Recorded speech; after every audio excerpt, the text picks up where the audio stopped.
This is the new Audi A6 and it's a little bit like Airbnb. Now let me explain. Basically, you can get 5-star luxury but for less cash. See, it's essentially the same as an Audi A8, just smaller and not quite so expensive. And you're probably going to be considering one of these if you're also looking at a BMW 5 Series or a Mercedes E-Class. Let's start this review by talking about the A6's design. Now I think it's quite a smart looking car and it's very distinctive with this huge Audi grille. It's got like shiny bits of trim on it as well.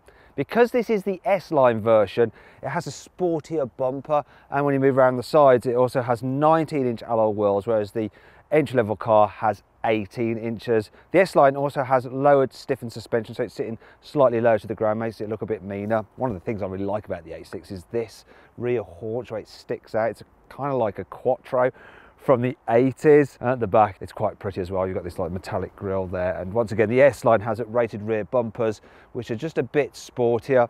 One thing I'm not so sure about with this car though is this blue colour, which kind of just looks black to me, but yeah, it's my only criticism really.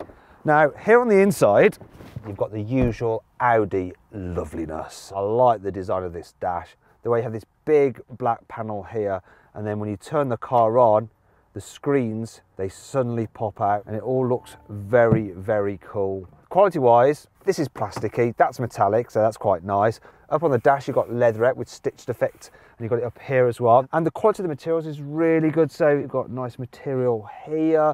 It all feels super solid. It's not even scratchy down here on the lower door. It's not quite as soft though as on a Mercedes E-Class, and I have found one really cheap bit of plastic in this car. It's here, listen. It's the only bit, but that is horrible. Not that you're ever going to touch there. And the layout is super simple. You've got your gear lever there, you've got your car controls here, you've got your main infotainment system here, there's your light controls here on this little touch panel, like this metallic effects here, you've got little metallic bits on the switches. All the controls feel robust and expensive. Steering wheel's lovely as well, and seating position's good. So you have so much adjustment in the steering wheel. So I do say that in a lot of cars, but this is, I mean, look at that, that's especially a lot of adjustment. And the seat, let's do a seat test, see how far this can go back. If you're really tall, look, I'm stretching out, I can't now touch the pedals. You're gonna have to have really long legs to not be able to get comfy in this Audi. And look, there's lots of headroom here in the front, so even if you're tall, yeah, you're gonna be fine. And if you're short, you can jack it up quite a way to get a decent view over the bonnet. Also, if you've got really long thighs, you can extend the seat base like that. Now, let's talk about the infotainment system. So you get dual screens, and it's now only operated by a touchscreen. It does vibrate when you press it though, so you know that you've hit a button. The graphics and everything on it are pretty sharp though. It's really nice, and it's reasonably responsive as well. You can whiz through menus, and the actual navigation itself is very easy to program, and it does find pretty decent routes. You can get internet connectivity with newsfeed, and you can use Google Maps for the satellite navigation. Also, you can get Apple CarPlay and Android Auto, so you can just run your phone's maps through the system if you want to, though you don't get such widescreen view, and it can't be displayed in the virtual cockpit either. If you want to control your climate, it's all down here on this other touchscreen. Once again, it vibrates when you touch it, but it's just not as easy as quickly turning a dial, which is a bit frustrating. You do have voice commands. I'm cold. What temperature would you like to set? So it will respond to kind of more natural instructions, but it's still not great. It's not the best system. One thing I do like about the Audi though is the virtual cockpit, the way you can like scroll through the different menus and stuff like that. And it's all very nice, and you can change the view as well from big dials to small dials. However, that is not standard. Speaking of which, let's talk about the equipment levels you get with the A6. The A6 range starts with the sports model, and here's a quick rundown of its kit. You get a high definition reversing camera plus front and rear parking sensors. There's cruise control, lane departure warning, and something called pre-sense front, which actually monitors the vehicles in front of you and will warn if you're about to have an accident. Leather seats come as standard, and they're heated in the front. Meanwhile, S-Line versions add a sports steering wheel with perforated leather, brushed matte aluminium inlays, and body-hugging sports seats with electrical adjustment. There are a couple of option packs which I recommend. The first is the Tour pack, which includes a clever cruise control system which will automatically brake to keep you a safe distance from the car in front, and will steer to keep you in lane. It even works in traffic jams. Does cost £2,000 though. The second is the technology pack. Now that's 1,500 quid and it includes a larger screen, so you get a 10-inch screen rather than an 8-inch screen up here. Also you get a faster processor and you get a full digital driver's display rather than just 2 analog dials with a smaller screen in between them. Finally, let's talk about interior space here in the front. So you have absolutely massive door bins. I mean, look at this. That is a 1.5 litre bottle and it fits, no problem at all. You also have some storage under here for a couple of cup holders. One thing I do like is this, look, you've got storage for the key as well. Now, I can fit a coffee cup in there. It's fine, that's a big coffee cup. But if you have the smaller coffee cup, the way this sticks up means that when you push it down, you can just end up lifting the lid off your coffee cup and then it could just spill everywhere and that'd just be dreadful. I mean, what a first world problem that is. Under here, there's not that much room either. This car's got the wireless charging pad and you've got 2 USB inputs there as well. And there's a 12-volt socket there if you want to charge some of the mobile devices. Underneath here, there is a glove box, which is quite deep. It's an all right size, that glove box. And there's some extra little storage down here where you can put something and forget about it. Let's move on to the back. So, the A6 has decent sized door, so it's not too difficult to get in.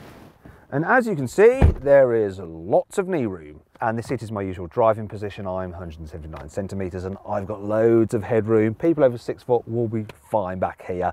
This seat is actually in its lowest position. I can still just about squeeze my feet underneath it to stretch out. If it's raised, it's even better. And the seat base is quite deep as well, so it's quite good for under thigh support. Now, when it comes to carrying 3 at once in the back, yes, there's this big hump which you have to like lift your leg over, but the footwells are big enough so there's absolutely plenty of space. And even though, look, this centre seat is raised up, I've still got enough headroom. In fact, for carrying 3 in the back at once, this is better than a BMW 5 Series. It's better than a Mercedes E-Class. Speaking of which, when it comes to fitting child seats, it's really easy as well. So you can easily locate the child seat because you've got exposed ISOFIX anchor points. There's plenty of space to manoeuvre the seat as well. And with 2 seats here in the back, you can just about squeeze someone in the middle seat. It's not the most comfortable, but what you could do is move one of the seats to the front passenger seat because that has ISOFIX anchor points too. So all very, very practical. You've got an armrest here to like rest stuff on, a little storage cubby under there. And you can actually lower this if you want to carry longer items. There's some extra storage here. However, if you have a higher specification car, that is actually controls for the rear climate control system. There's a 12-volt socket there for charging a mobile device. Saying there's not 2 because you could have up to 3 people in the back wanting to charge. These nets on the seat backs though aren't very good. They're a bit flimsy, but they are still strong enough to hold your iPad securely in place. You've got some decent sized door bins as well. Look, you can fit a little bottle back here. The back window is quite large. The ledge isn't too high, so kids can see out, but look, will the window go all the way down? No, not quite, but it's not terrible. I do like this though, look, you've got one coat hook there, but you wouldn't want the coat there if you're obviously sat in the back, but there's another one there as well. Finally then, let's just check. Rear lights, good position, and the LEDs, keeping with that modern theme yet again. Let's move on to the boot. So far so good, I'm really impressed actually with this A6. Now, the boot capacity is exactly the same as a BMW 5 Series at 530 litres, and to help you visualise that, it's 106 of these.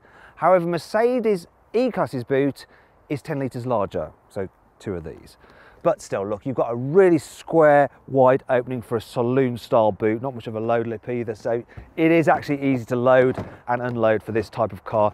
You'll easily fit a baby buggy in there, set of golf clubs, no problem at all. You can easily fit a couple of suitcases in there and some soft bags. There's a little bit of extra storage under here around this kind of what would be the spare wheel if you want one of those. That's actually a subwoofer for the stereo. And you've got some storage here. There's tie-down hooks and they feel very expensive, made out of metal, very tough. There's a 12-volt socket there as well if you wanted to carry something like a drinks cooler in the boot. Now, if you want to carry longer items, you walk around to the back seats and you can fold them down and they do split as well. And then you've got quite a long load area. You can just slide things through into the cabin there like that if you want to. And you can fit a bike in there, no problem at all. So yeah, this is a very practical, stylish car. It's got a lot going for it. However, this car isn't perfect. Here's 5 annoying things about it.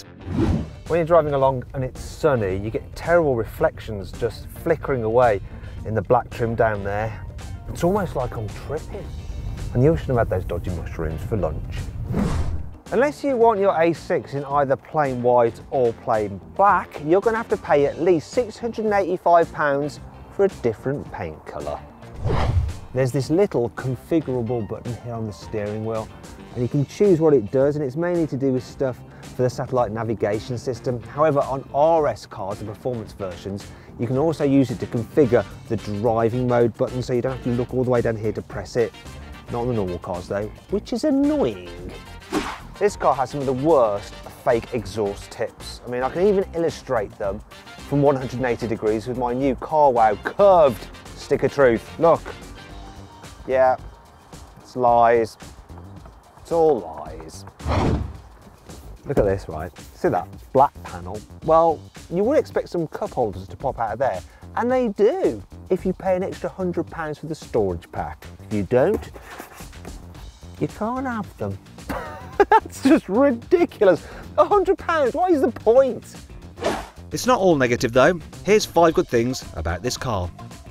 The Navigation Plus system works in conjunction with the car's headlights, so the car actually knows when you're going round a bend and it will angle the headlights accordingly. You can get the A6 with rear wheel steering, and that turns the rear wheels in the opposite direction of the front at lower speeds to help make it turn sharper. Yeah, this car doesn't have it. That's what I'm having to do. A 3-point turn rather than a U-turn.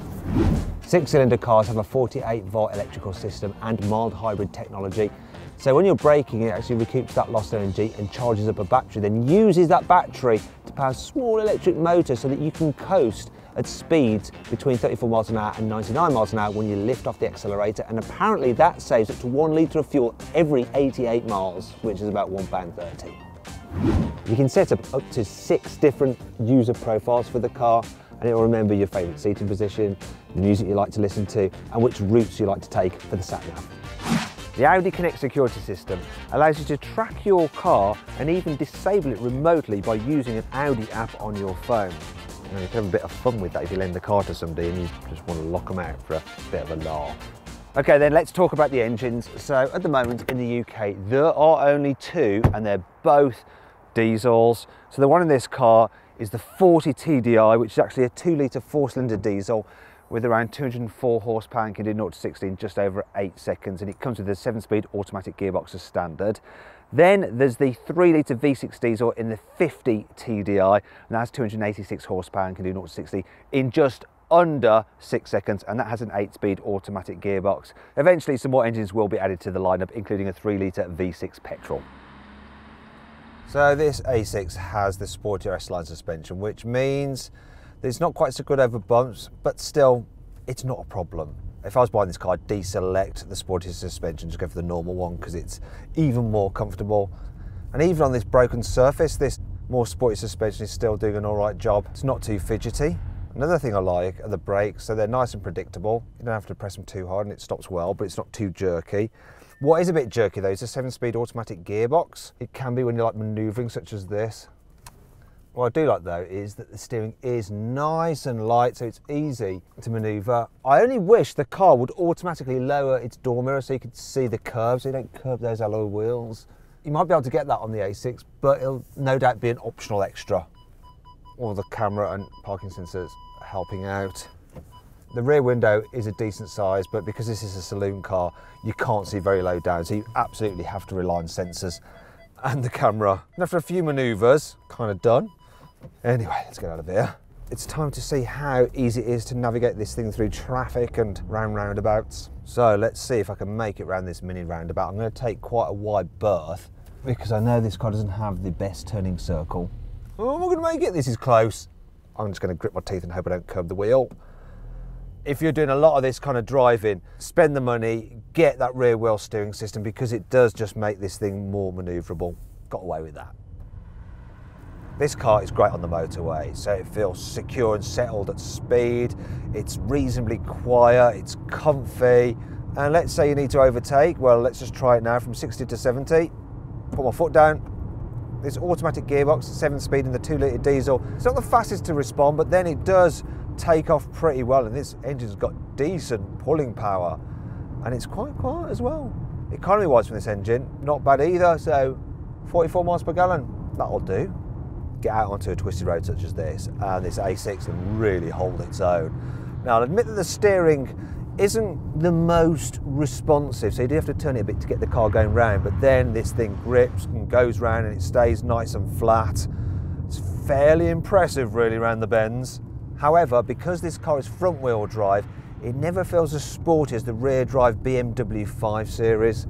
To be fair though, you can get this car with all-wheel drive and then it does seem a little bit more sporty, but still, yeah, the BMW is more fun to drive if that's what you're interested in. So then, what's my verdict on this car? Should you avoid it? Should you consider it? Should you shortlist it? Or should you just go right ahead and buy it? Well, I reckon you should just go right ahead and buy the Audi A6. It really is an excellent car.